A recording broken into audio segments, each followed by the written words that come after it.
So to perform the AC analysis, our step is VDD, VTD grounded.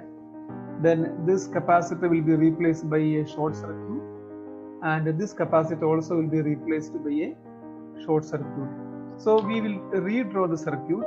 First we will draw the AC equivalent of the FET. Gate to the source is replaced by an open circuit, and drain to source is again replaced by a current source. This is the direction of current flow, and that will be equal to ID, and this is our source. So source, drain and gate. So this is the AC equivalent of our FET. The drain current ID can be written as GM into VGS. Now, after drawing the AC equivalent circuit of the FET, we will connect the remaining components. From the gate, there is one RG that is going to ground. Then there is VIN going to the ground. From the source, there is a source resistance that is going to ground. Now, towards the output, this capacitor CC is short circuited. So there is one RD, drain resistance, that is going to the ground, and the output is taken across the drain resistance. This is the AC equivalent of the FET amplifier without source bypass capacitor. This is our RS, and the current flowing through this RS is source current IS. Okay, this completes, and we take the approximation that the gate current of the FET is always 0. Why? Because the gate of the FET is always reverse biased. Voltage gain, it is the ratio of output voltage divided by the input voltage. In the output loop, actually the current flows in this direction, RD to ID, and it goes like this.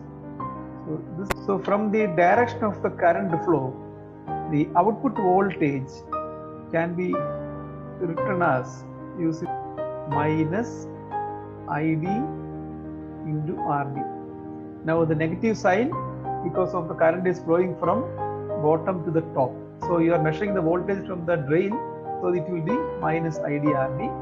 But ID is given by GM into VGS. Therefore, this will be equal to minus GM VGS into RD. So this is our output voltage. Now we need to find out what is its input voltage and how it is related to VGS.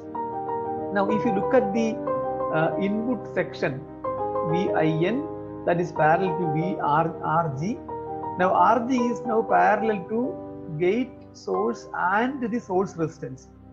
So you can apply Kirchhoff's voltage law at the input loop. That input loop is consisting of this, in this way.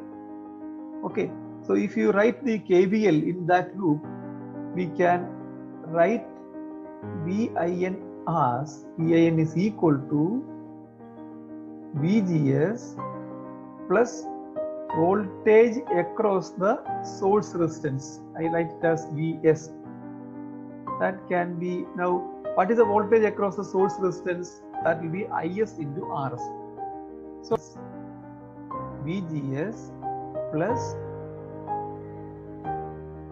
IS into RS. The source current is equal to the drain current. IS and ID are the same.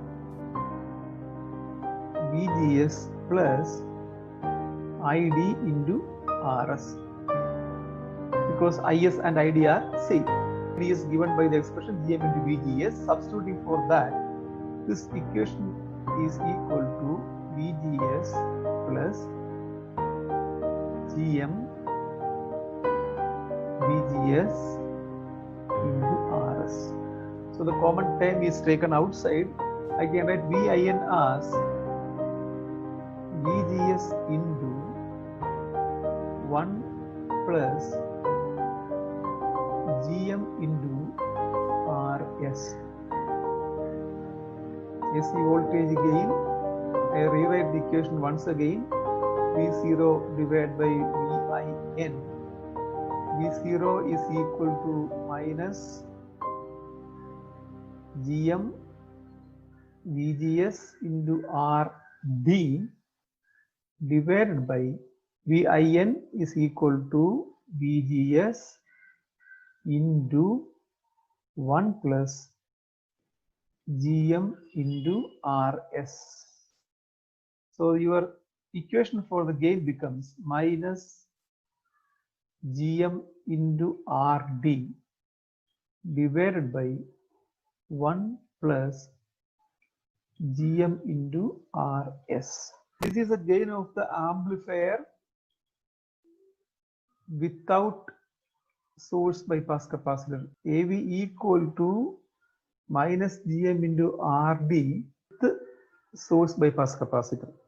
So if you compare these two, presence of bypass capacitor increases the gain of the amplifier.